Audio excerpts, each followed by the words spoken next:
আমরা ধৈর্য ধরেছি, আমরা কোনো ধরনের সংঘর্ষ যাইনি, আমরা যেতে চাই না। আমাদের 3 থেকে 4 জন নেতাকর্মী আহত হয়েছে, ব্লিডিং হয়েছে এবং এর বাইরে অন্যান্য নেতাকর্মী আহত হয়েছে এবং আমাদের নেতাকর্মীদের সর্বপ্রথম অ্যাটাক করা হয়েছে। আপনি জানেন ওইখানে সাধারণ শিক্ষার্থী না ছাত্রদলের কর্মী, আপনি বলতেছেন সাধারণ শিক্ষার্থী, আমি বলতেছি এগুলো স্ট্রাইকের কর্মী, শিবিরের কর্মী। আপনারা যারা গণমাধ্যম, আপনারা অন্ধ হয়ে গেছেন।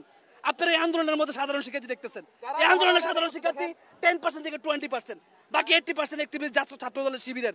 বিকজ ছাত্র দল শিবিরে এখন কোনো এজেন্ডা নাই। 28 অক্টোবরের পর তারা গর্ত ঢুকে পড়ছে। এখন তারিখ যে আপনি আহ্বান জানাইছে, আপনারা তো এটা ফলো করে বলেন নাই। তারিখ যে আহ্বান জানাইলে কি ছাত্র দলের নেতাকর্মীরা আসবে না? তারিখ যে আহ্বানে এখানে সব ছাত্র দলের নেতাকর্মীরা ঢুকছে, শিবিরের নেতাকর্মীরা ঢুকছে এবং ওরাই বিশৃঙ্খলা চালাচ্ছে। আমরা ছাত্রলীগের সাধারণ শিক্ষার্থীদের চিনি, ওরাই কাজ করবে না এখানে। এটা পুরোপুরি পলিটিক্যাল আন্দোলন হয়ে গেছে। এটা ছাত্রদল শিবির বার্তা ছাত্রলীগ হয়ে গেছে। এই আন্দোলনে থেকে এই আন্দোলনে একটি বিশৃঙ্খলা তৈরি করার জন্য, সহিংসতা তৈরি করার জন্য ছাত্রলীগের নেতাকর্মীরা ধৈর্যের পরিচয় দিয়েছে।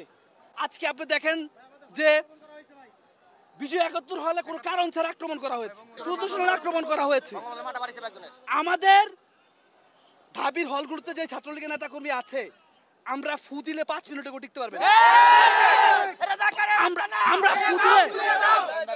আমরা ফু দিলে 5 মিনিটে ক্যাম্পাসে দাঁড়ানোর কারো সামর্থ্য নাই। আমরা ধৈর্য ধরেছি, আমরা কোনো ধরনের সংঘর্ষ যাইনি, আমরা যেতে চাই না। হামলা করা হচ্ছে, আমরা খুব দাঁত ভাঙ্গা জবাব দিয়ে বলতে চাই যে এই ঘটনা যদি পুনরাবৃত্তি ঘটে, আজকে 5 মিনিটে আমরা বের করে দিচ্ছি, এরপর দিন কিন্তু ঘর থেকে আমরা ধরে নিয়ে আসবো। আমরা এটা সাবধান। এবং ছাত্রদল আর জামাত যারা আছে ওদেরকে আমরা রাজনৈতিকভাবে যুগে যুগে আমরা পরাজিত করেছি। রাজপথে ঢাকা বিশ্ববিদ্যালয়ে কোনোদিন তারা কোনো কিছু করতে পারে নাই, এটাও করতে পারবে না। সাধারণ শিক্ষার্থীদের আমরা বলবো আপনারা আন্দোলন থেকে সরে যান। আপনারা 20% সরে গেলে 80% দেয়ার দ্য পলিটিক্যাল অ্যাক্টিভিস্ট, এবং পলিটিক্যাল অ্যাক্টিভিস্টদের কিভাবে মোকাবেলা করতে হয় এটা ঢাকা বিশ্ব ছাত্রলীগ জানে।